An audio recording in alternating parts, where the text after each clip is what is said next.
ఉన్న బంగారాన్ని విడిపించి ఆ రోజు ఆన్లైన్ రేటుకే మేము కొంటాం. Sharma gold company. నమస్తే, నేను మీ జాహ్నవి. అందరూ బాగున్నారు కదా? బాగుంటారని మనస్ఫూర్తిగా కోరుకుంటూ, మరి సూక్ష్మంలో మోక్షం ఈ ప్రత్యేక కార్యక్రమంలో మనకి డీటెయిల్డ్గా మనకున్నటువంటి ప్రతి సమస్యకి చక్కటి పరిహార మార్గాలు అందించడం కోసం మనతో ఉన్నారు ప్రముఖ జ్యోతిష్య వాస్తు పండితులు, జ్యోతిష్య వాస్తు శిక్షణ నిపుణులు, లలిత ఉపాసకులు బ్రహ్మశ్రీ నానాజీ పట్నాయక్ గురువు గారు. మాట్లాడేద్దాం. నమస్కారం గురువుగారు. శ్రీమాత్రే నమః. అయితే గురువుగారు, ఇప్పుడు ఏకాదశి వస్తుంది, జ్యేష్ఠ మాస కృష్ణపక్ష ఏకాదశి. దీన్ని యోగిని ఏకాదశి అని కూడా అంటున్నాం కదా.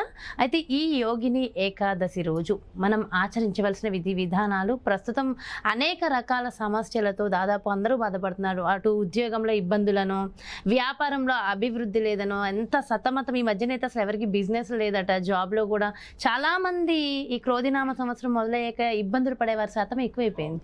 మరి వాళ్ళందరికీ ఈ ఏకాదశి రోజు ఏదైనా ప్రత్యేకమైన రెమెడీస్ ఏమైనా వివరించండి గురువుగారు. తప్పకుండా అమ్మా. ఫస్ట్ ఆఫ్ ఆల్, ఈ యోగిని ఏకాదశి ఏదైతే ఉందో, ఎప్పుడైనా ఏ ఏకాదశి అయినా, అమావాస్య అయినా, పౌర్ణమి అయినా కానీ అప్పుడుండే ప్లానెటరీ పొజిషన్స్ వల్ల వాళ్ళకి ఆ రోజు చేసేటువంటి పూజాది కార్యక్రమాలు ఏవైతే ఉన్నాయో వాటి మూలంగా ఆ యొక్క లాభాలు కలుగుతాయి. ఈసారి ఏకాదశికి ఏమిటి అని చెప్పి చూసుకున్నట్లయితే, మనకి చూడండి, ఒక్కోసారి మనం ఏ మాట మాట్లాడినా సరే ఏదో ఒక మిస్అండర్స్టాండింగ్స్ జరుగుతుంటాయి మన చుట్టూ కూడా. ఆ మిస్అండర్స్టాండింగ్స్ని తీసేసేటువంటి ఎనర్జీ ఏకాదశికి ఉంటుంది. ఎందుకు? న్యాచురల్గా 5th హౌస్ అంటే సూర్యుడు కారకుడు. ఆ 5th లార్డ్ ఎవరైతే ఉన్నారో, న్యాచురల్ 5th లార్డ్ అంటారు రవిని, అతను మిథున రాశిలో తిరుగుతున్నాడు. మిథునం అంటే ఏంటంటే కమ్యూనికేషన్స్ కారకుడు. అదేవిధంగా ఈ ఏకాదశి రోజు చంద్రమంగళ యోగం కూడా ఉంటుంది. ఆ రోజు చంద్రుడు కుజుడు కలిసి ఉంటున్నారు, దాన్ని చంద్రమంగళ యోగం అంటారు. అంటే ఏకాదశి నాడు చంద్రమంగళ యోగం ఏర్పడితే కనుక అదొక గొప్ప యోగంగా చెప్తారు. మరి ఆ రోజు ఏం చేయాలి? వీలైతే మీరు ఇంట్లోనే చిన్న హోమగుండం ఉంటే హోమం చేసుకోవడం మంచిది. Point number 1. రెండవది, విష్ణు సహస్రనామాలు. మాకు చిన్న గుండం ఏమి లేదంటే, ఏమి తెలియదు అనుకునేటువంటి వారు చక్కగా విష్ణువు యొక్క సహస్రనామాలు రెగ్యులర్గా విన్నా సరిపోతుంది. లేదు, మరి కొంతమందికి ఏమిటంటే అసలు విష్ణు సహస్రనామాలు పూర్తిగా రావు వాళ్ళకి. అటువంటి వారు ఓం మధుసూదనాయ నమః అనే మంత్రం బ్రహ్మాండంగా పనిచేస్తుంది ఏకాదశి రోజు చేసుకున్నట్లయితే. అయితే చాలామందికి ఏంటంటే కన్ఫ్యూజన్స్ ఉన్నాయి. ఎట్లాగా? కొంతమంది ఉపవాసం ఉండొచ్చు అంటారు. ఉపవాసం అంటే భగవంతుడికి దగ్గరగా ఉండడమే అంటారు. కొంతమంది ఏమో నిజంగానే అన్నపానీయాలు ముట్టకూడదు అంటారు. ఏమిటి అంటే, మీరు ఏ పూజ చేసినా, అంటే మిగతా రకరకాల పూజలు ఉంటాయి, నోములు ఉంటాయి, వాటన్నిటికీ మీరు ఉపవాసం ఉన్నా లేకపోయినా పెద్ద ఇబ్బంది ఉండదు. కానీ ఏకాదశికి మాత్రం ఖచ్చితంగా 100% ఉపవాసం ఉండవలసిందే. ఎటువంటి ఉపవాసం? ఏదో భగవంతుడు దగ్గరగా ఉండేటువంటి ఉపవాసం అంటే దగ్గరగా ఉండడం ఒకటే కాకుండా, మీరు ఖచ్చితంగా ఫుడ్ని ఆ రోజు తినకుండా ఉండవలసిందే. దానికి ఎగ్జంప్షన్ చిన్నపిల్లలు, స్త్రీలు, ముసలి వాళ్ళు, రోగిష్ఠులకి సంబంధం లేదు. ఇది వాళ్ళు పళ్ళమో ఏదో ఒకటి తినొచ్చు, దానికి సంబంధం లేదు. వాళ్ళు ఉండాలని రూల్ లేదు. ఇక్కడ మాత్రం అంతా ఆరోగ్యంగా ఉంది అనుకునేటువంటి వాళ్ళు మాత్రం మంగళవారం రోజు వస్తుంది ఏకాదశి. ఉదయం ప్రారంభిస్తే నెక్స్ట్ డే ఉదయం వరకు కూడా ఉండాలి. 24 అవర్స్ ఎగ్జాక్ట్లీగా ఏమీ తీసుకోకుండా ఉండాలి. ఇక మరీ నేను ఏమీ తీసుకోకుండా ఉండలేను, నాకు కొంచెం లో బీపీలు, హై బీపీగా ఉంటుంది, ఏమి కొంతమందికి బీపీలు షుగర్ లేకపోయినా ఆకలి ఉంటుంది, నాకు ఎలాగో అయిపోతుంది అనుకునేటువంటి వారు పళ్ళు తీసుకోవచ్చు, తప్పులేదు. ఎవరైనా అలా ఉండలేని స్థితిలో ఉంటే కనుక, ఉండగలను అనుకుంటే ఉంటే ఆరోగ్యానికి మంచిది. ముఖ్యంగా గుర్తుపెట్టుకోండి. ఎందుకంటే మహావిష్ణువు అట, మనం అతని కోసం ఏదైతే మనం ఉపవాసం ఉండి ఆయన నామాన్ని స్మరిస్తామో, ఉపవాసం ఉన్నందుకు ఇది ఒక పరిహారంగా పనిచేస్తుంది.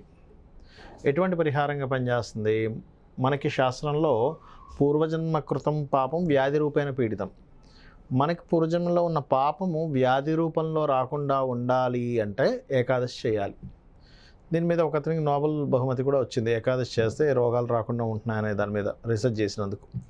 ఎందుకు రావు అంటే, ఏకాదశి రోజు ఎప్పుడు కూడా చంద్రుడు, రవి 5 and 11 యాక్సెస్లోనే ఉంటారు. అంటే రవి నుంచి చంద్రుడు 5వ స్థానంలో కానీ 11వ స్థానంలోనే ఉంటాడు. ఎప్పుడో మరి ఏంది ఆ రాశిలోకి అప్పుడే ఎంటర్ అయిన డిగ్రీస్లో ఉన్నప్పుడు, అప్పుడు that is different thing. Ending డిగ్రీస్లో ఉన్నప్పుడు 2/12లో ఉన్నట్టు కనిపిస్తాడు. కానీ ఆ డిగ్రీస్ డిస్టెన్స్ చూస్తే కనుక 1/11 యాక్సెస్లో ఉండే డిస్టెన్సే ఉంటుంది ఆ రెండు గ్రహాల మధ్యన, రవిచంద్రుల మధ్యన. అలా ఉన్నప్పుడు మన బాడీ ఏం చేస్తుందంటే, ఇప్పుడు చూడండి, పౌర్ణమికి సముద్రం అలలు ఎక్కువ ఎగిసిపడతాయి. ఎందుకు పౌర్ణమి రోజు ఉండే చంద్రుడు నిండు చంద్రుడు కాబట్టి మరి చంద్రుడు అక్కడే ఉన్నాడు మిగతా రోజుల్లో కూడా. షాడో పడడం వల్ల దాని యొక్క ఇది నెలవంకగానే అట్లా కనిపిస్తుంది.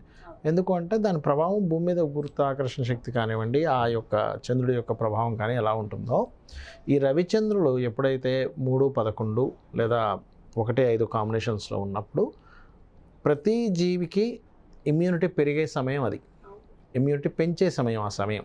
ఇమ్యూనిటీ పెరిగే సమయంలో బాడీ దాన్ని తీసుకొని లోపల ఉండేటువంటి బాడీలో ఏదైతే పాడైపోయిన ఉంటుందో లోపల దాన్ని క్లీన్ చేసుకునే ప్రాసెస్ ఉంటుందో అది చేసే పనిలో ఉంటుంది.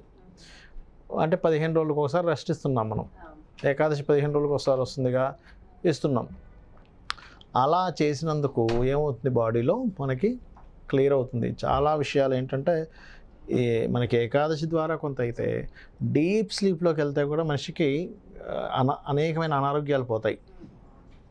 డీప్ స్లీప్లోకి వెళ్తే నిద్ర పట్టకపోతే అనారోగ్యాలు వస్తాయి. మీరు గమనించండి, కావాలంటే మీకు సరిగా నిద్ర పడుతుందా అని అడుగుతారు ఏ డాక్టర్ గారి దగ్గరికి వెళ్ళినా కూడా. అది అయితే ఎప్పుడైనా సరే ఏకాదశి వ్రతం చేసేటప్పుడు మీకు గనక ఉదాహరణకి అప్పులు బాగా ఉన్నాయనుకోండి, పెసలతో చేసిన పదార్థాన్ని ఏకాదశి రోజు దానం ఇస్తే, పెసలు దానం ఇచ్చిన, పెసలతో చేసిన పదార్థం దానం ఇచ్చిన ఏకాదశి రోజు మీకు అప్పులు క్లియర్ అయ్యేటువంటి యోగం తొందరగా అప్పులు క్లియర్ అయిపోతాయి అన్నమాట. అదొకటి. అండ్ అదేవిధంగా ఉదయాన్నే నిద్రలేచి కాలకృత్యాలు తెచ్చుకొని నిత్య పూజాది కార్యక్రమాలు చేసుకుని దాని తర్వాత విష్ణు సహస్రనామాలు శివాలయంలో కూర్చొనైనా చదవచ్చు, ఇంట్లో అయినా చదువుకోవచ్చు, దానిలో తప్పేం లేదు. మరలా సాయంత్రం పూట సేమ్ విష్ణువుకి సంబంధించిన నామాలు లేదా కొంతమంది లలిత కూడా చదువుతారు ఏకాదశి రోజు, చేసుకోవచ్చు. ఈ పూజ చేస్తున్నంత మాత్రాన మిగతా పనులన్నీ ఆపేయాల్సిన పనేం లేదు. పొద్దున పూజ చేసుకుంటాం, ఆఫీస్కి వెళ్తాం, సాయంత్రం కొంచెం త్వరగా వచ్చి ఇంట్లో పూజ చేసుకుంటాం. కాకపోతే ఈరోజు చేసే ప్రతి వాక్యము, మనం చేసే ఏదైనా సరే విష్ణువుకి సమర్పిస్తున్నాననే భావంతో చేయండి. బండి నడిపిస్తున్నాం, ఇంటి నుంచి ఆఫీస్కి వెళ్తున్నాం, స్వామి నీ కోసం చేస్తున్నా ఈ బండి నడపడం కూడా అనుకోండి.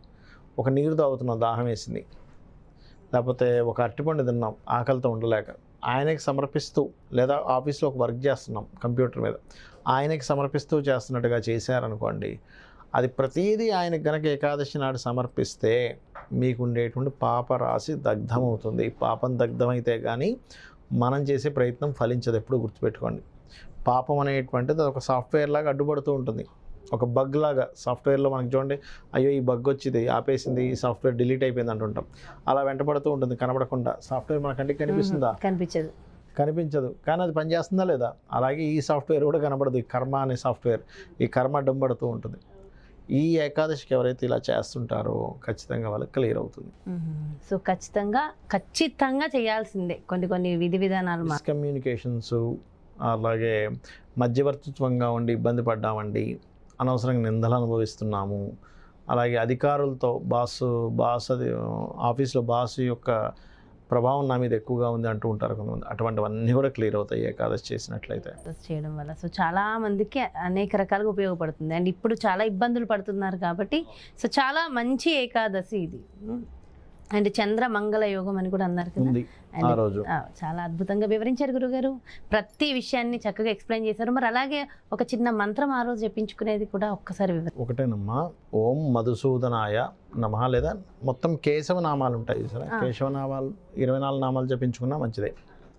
ఓం కేశవాయ స్వాహ, మాధవాయ స్వాహ, నారాయణ స్వాహ ఉంటుంది కదా, అవి చేసుకున్నా సరిపోతుంది. ఓకే, సో కేశవ నామాలైనా చేసుకోవచ్చు, లేదా ఓం మధుసూదనాయ నమః ఒక్క మంత్రమైనా చేసుకోవచ్చు. అంటే చాలా మంచిది. ఎంతో చక్కగా ఎక్స్ప్లెయిన్ చేశారు గురుగారు. Thank you so much. నమస్కారం. శ్రీమాత్రే నమః.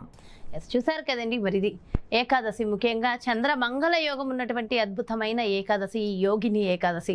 మరి ఆ రోజు ప్రతి ఒక్కళ్ళు కూడా ఖచ్చితంగా ఆచరించవలసిన విధి విధానాలు, దానివల్ల కలిగే ఫలితాలను కూడా ఎంతో చక్కగా ఎక్స్ప్లెయిన్ చేశారు కదా గురుగారు. మరో ప్రత్యేకమైన కార్యక్రమంతో మళ్ళీ మీ ముందుకు వచ్చేస్తాను. అదేవిధంగా చాలామంది సమస్యలతో బాధపడుతున్నాను, విపరీతంగా సతమతం అవుతున్నాను, ఏం చేయాలి నాకేం అర్థం కావట్లేదు అనుకున్నప్పుడు ఖచ్చితంగా ఒక్కసారి జాతక పరిశీలన అనేది చాలా చాలా ముఖ్యం. మరి మీ యొక్క జాతక పరిశీలన ద్వారా మీ సమస్యలకు చెక్ పెట్టే ఒక మార్గం కావాలి, మన నానాజీ పట్నాయక్ గురువు గారి అపాయింట్మెంట్ కావాలి అనుకుంటే అసలు ఆలస్యం చేయొద్దు. క్రింద డిస్ప్లే అవుతున్నటువంటి నెంబర్స్కి కాల్ చేయండి, అపాయింట్మెంట్ తీసుకోండి. నమస్తే. సుమన్ టీవీలో మీ పర్సనల్ అండ్ బిజినెస్ ప్రమోషన్స్ కోసం కింది నెంబర్కి కాంటాక్ట్ చేయండి.